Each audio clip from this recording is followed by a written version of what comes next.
Hey everyone, it's Ben Hardy here, and we're going to be talking about the Ford Raptor R and the plan that I have devised to be able to get a hold of one. Before we get into the video though, as always, if you want to save time and money the next time you purchase a car, link to my car buying guide in the description down below. And with that being said, let's get right into the video.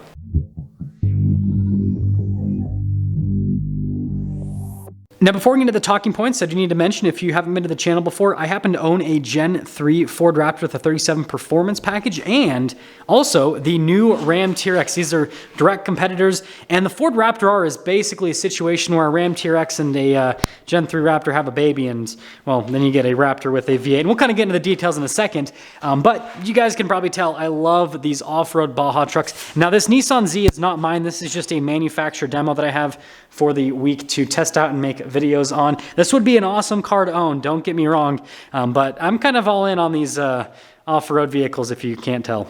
Now, I already made a bunch of videos on my second channel talking about the leaked details on the Ford Raptor R, so I'm just going to quickly go over that, and then we'll get into the Ben Hardy plan with the Ford Raptor R. So first off, it's most likely going to be a 2023 model year, and that's just what's been on the leaked window stickers. It's going to have a 5.2 liter supercharged V8, the same engine that's in the Shelby GT500. Now, in the GT500, it produces 760 horsepower and 625 pound-feet of torque. We'll see if that is the same power outputs that we have with the Raptor R. It might be slightly detuned so that the truck can handle the power from an axle perspective. And I got a lot of comments of people saying that Ford axles are really tough and they can handle the power. Well, I'm sure they can on-road, but off-road is a whole nother situation. That just puts so much strain on an axle, and when you have high horsepower in off-road situations, yeah, you just got to make sure you have like the craziest axle ever. That's why the Ram TRX has an axle from a heavy-duty diesel truck, which is craziness. Anyways, other specs on the Ford Raptor R. It's going to have Recaro seats, just like what my truck has with a 37 performance package. 37-inch tires are going to be standard on it. It makes sense. It's the baddest version of the Raptor, so it makes sense to have the biggest tires that you can get with a Raptor. 35s are standard on the current Raptor, if you guys don't know. Now, from a transmission perspective, the GT500 uses a 7-speed dual clutch, but the Raptor R will probably use the same 10-speed that is in the current Raptor. That transmission can handle high power, and on top of that, you want a regular torque converter for off-road use. Dual clutches just overheat like crazy, especially in off-road applications, and so yeah, it just wouldn't make sense for them to do the 7-speed dual clutch with the truck. It'll probably have revised versions of the Fox shocks that are on the current Raptor, the new live valve, and then obviously the springs and everything else will be retuned to handle the extra weight that'll be in the front end of the truck. And I mean, if you look at the Ram TRX, it weighs about 6,300 pounds before fuel and all of that. And a lot of that weight is on the front end compared to like a regular Ram 1500. And so if you look at the Gen 3 Ford Raptor, which weighs about 5,600 pounds roughly, I'm sure that with that supercharged V, it's probably going to weigh somewhere in the 6,000 pound range. So it'll actually probably be lighter than the Ram TRX, which will be pretty cool. But it'll still have a bunch more weight over the front end. So again, like I said, they'll have to change a bunch. But that's a quick look at the specs. Now let's get into the Ben Hardy plan. So let's talk about this Ben Hardy plan to get a Raptor R. And you guys are probably wondering, why would I even need to have a plan to get a Raptor R? And that's because the new Ford Raptor R is going to be extremely difficult to get. Right? It's not going to be like the Ram TRX that the camera is actually sitting on top of, where it's an everyman supercharged V8 Baja truck that you can just go into a dealership and order. Frankly, there's a lot of people that have this pipe dream that they're going to be able to do that with the Ford Raptor R. That is not the case. You can't even do that with a regular EcoBoost Raptor. If you want an EcoBoost Raptor today, you have one of two situations that'll happen. You go into a dealership in the first situation and they tell you, yeah, we charge MSRP for Raptors. We get 5 allocations a year and we have 200 people on our list. You're ever going to get one? Probably not. Or you have the other situation when you go into a dealership and you go, hey, I want a new Raptor. And they go, yep, great. We have one coming in. You can pay $30,000 over sticker and you can drive down the road in it. And you're like, well, that doesn't make sense either. And so if you look at that situation with the EcoBoost Raptor and you kind of extrapolate to a truck that's going to be lower production in terms of the numbers, and it's going to be more desirable, then what does that kind of add up to? Well, bigger markups with dealerships that mark up vehicles and longer lists with dealerships that don't mark up vehicles, right? So again, it's going to be extremely difficult to get. Here's the plan I've devised. The way that I'm going to get a hold of a Raptor R is I'm going to purchase a Shelby Raptor R. I know it sounds crazy, but hear me out. If you guys aren't familiar with the Shelby Raptor, it's produced by a company called Tuscany, and Tuscany is actually owned by Fox, which is the shock company that makes shocks for the Raptor. Funny enough, Fox bought a bunch of companies. But anyways, Tuscany has, again, that Shelby product line. They also make a bunch of really cool lifted trucks, and they warranty their stuff, which is really cool. A lot of these aftermarket companies won't warranty stuff, so it's cool that they actually have warranties on their crazy lifted vehicles. Now with the Shelby offshoot, it's all about like performance. And so, for example, the Shelby Super Snake is a supercharged F-150 with over 700 horsepower. They also have the Shelby F-150, which is, again, a supercharged F-150. So they take the 5-liter V8, throw a supercharger on it, give it a crazy lift, off-road tires and all that. And yeah, suffice to say, really cool company making really cool trucks. They also produce a vehicle called the Shelby Raptor. So with the Gen 3 Raptor, what the Shelby Raptor is it's a Gen 3 Raptor with 37-inch tires. They've got their custom wheels on it, front and rear bumpers. They've got a bunch of light bars and fog lights added to it as well. Chase rack, tire carrier, and then custom interior. And it doesn't exactly come in at an inexpensive cost. A brand new Shelby Raptor is in like the $120-something thousand range for the MSRP. But before you leave, before you think I'm crazy, hold on a second. If we go back to the markups on the current Gen 3 Raptor, which are on the low end $10,000, but a lot of dealers are more realistically in the $20,000 to $30,000 to $40,000 range, then if we look at that, then we can see that the markups on the Gen 3 Raptor put it in the same price range as the MSRP for a Shelby Raptor. So would you rather have a stock Gen 3 Raptor or a Shelby Raptor for the same amount of money? Now, obviously there are dealers that will charge over sticker for Shelby Raptors, but there are dealers that'll charge MSRP for Shelby Raptors, and there aren't lists for these trucks because it's at that price point from an MSRP perspective that a lot of people just don't even consider it, right? Because they're just like, oh no, too expensive. They won't even consider it, which is crazy in my mind because it's such a cool truck. And especially in today's market, getting a truck at MSRP versus paying over MSRP for a Raptor, like I would never pay over MSRP for a Raptor if I could get a Shelby Raptor at MSRP. Like, it just does not make logical sense.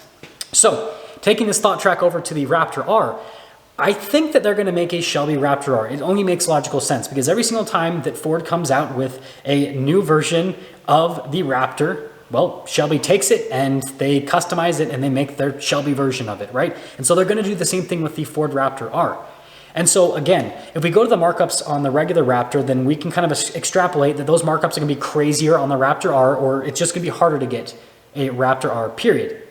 And so if the markups are just as high on the Raptor R as they are on the current EcoBoost Raptor or higher, then the Raptor R with markups will probably be the same price as what the Shelby Raptor R is from an MSRP perspective. And I'm pretty sure I could get a Shelby Raptor R at MSRP because, you know, I know a few people, right? I'm not saying I can 100% get it, but I think that I'd have a chance at getting it.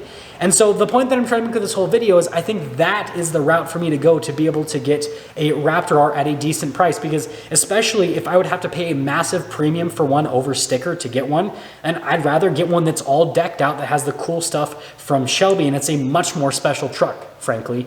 And so yeah, it's a weird plan, and you know, it potentially might not pan out because maybe they won't make a Shelby Raptor R because Raptor R production just won't be high enough for them to be able to justify it. But if they do, I think that's going to be the route to go to get the new Ford Raptor R. Now, this is not a perfect plan. There are several potential downsides to this plan that I have devised. First downside, like I just mentioned, is this truck might never exist. Now, I don't think that's going to happen. I think that the Shelby, well, I should say Tuscany rather, will produce a Shelby Raptor R. I definitely think they'll go that route because it just only makes logical sense. And if there's not a Shelby Raptor R, then was there really a Ford Raptor R? No, I'm just kidding. But like, seriously, I think they're going to make it. But again, there is a chance that they might not produce it, right? We'll see what happens on that. So that is a potential downside. Another potential downside is if you've been paying attention to the market at all over the last few months, everything has been tanking in value, and especially Highline specialty vehicles. So a really good example is a G63 G-Wagon at the beginning of the year was a $300,000 car. It's now maybe like a $200,000 car, $100,000 in depreciation. And what a lot of people have been commenting on is, well, the reason that's happened is because Mercedes is now producing more G-Wagons, right? They had that cutoff where they stopped producing V8s for a while, and so now they're starting to produce G-Wagons again, and so, you know, that's bringing the values down, and obviously those overinflated prices over MSRP couldn't last forever. But the same could be said about the Ford Raptor, right? Once Ford gets production up with the new Gen 3 Raptor, and if they ever, do higher production with the Raptor R, that would obviously affect values on the truck. Now, the reason I'm mentioning this is a Shelby Raptor R is definitely a specialty product. They will never produce a massive amount of those, so I don't know if this argument actually applies, but I thought I'd mention it. There is potential in the short term, at least, that the value might not hold. But again, I don't think that's a very strong point, because historically, whether the market's done a good or bad, Shelby Raptors have always sold for crazy high amounts. It's just one of those vehicles that it's so cool, and they don't produce that many of them. And the people that want them, they always seem to have the money to be able to purchase them. I don't know what it is, but it seems to be that way. And so again, I'm still making the point, but I don't think it's a very strong point. The last point that I want to make that I think is probably the strongest point, and is actually a valid point, is the wait time will probably be somewhat of a difficult thing to deal with. So we're obviously still waiting for the Ford Raptor R to even be officially unveiled by Ford, where they give us all of the specs and a release date in terms of when customers can actually order it. All we have right now is Ford saying, hey, we're going to give you more details towards later this year, basically. And so I imagine at this point we're probably going to get an official unveil at the end of this year, and then we'll probably have ordering at the end of this year, and then customer deliveries sometime next year. Well, obviously that means that Tuscany will have to wait until they can get a hold of a Raptor R to then build the whole Shelby Raptor R kit off of it. And so I imagine that, as of me making this video, we're probably, a year to a year and a half to maybe 2 years out from Shelby Raptor R's hitting the ground, in terms of customer deliveries. So that is a slight downside, in terms of the wait time, right? And at that point, there's probably be a ton of content out on the Raptor R already. And so by the time I would get that truck, right, I would be at a slight disadvantage. But again, being a Shelby Raptor R, it would have its own unique content base for me to build stuff off of. But yeah, I thought I'd mention that as a point as well. And that's pretty much going to sum things up for today's video. I want you guys to let me know what you think about my plan with the Raptor R. If you think that it is a genius plan or complete stupidity. I think it's a pretty good idea, because again, like I said, it's going to be so hard to get a hold of a Raptor R, and I think this would be the only way that I would be able to get a hold of one for the channel. And I think that you guys would appreciate that. I think you guys would rather me have some sort of Raptor R content, even if it's in the form of a crazy modified Raptor R, rather than no Raptor R content whatsoever. Obviously, content on a stock Raptor R would be the best, because I'm sure that that's what most people are going to be Googling and researching. But I think that this would be, a really, really, really nice, cool specialty way to basically supplement that. And I mean, I've always wanted a Shelby Raptor. I've never owned one. I've always wanted one though, and maybe this is the time to get into one. Anyways, I will see all of you in the next video.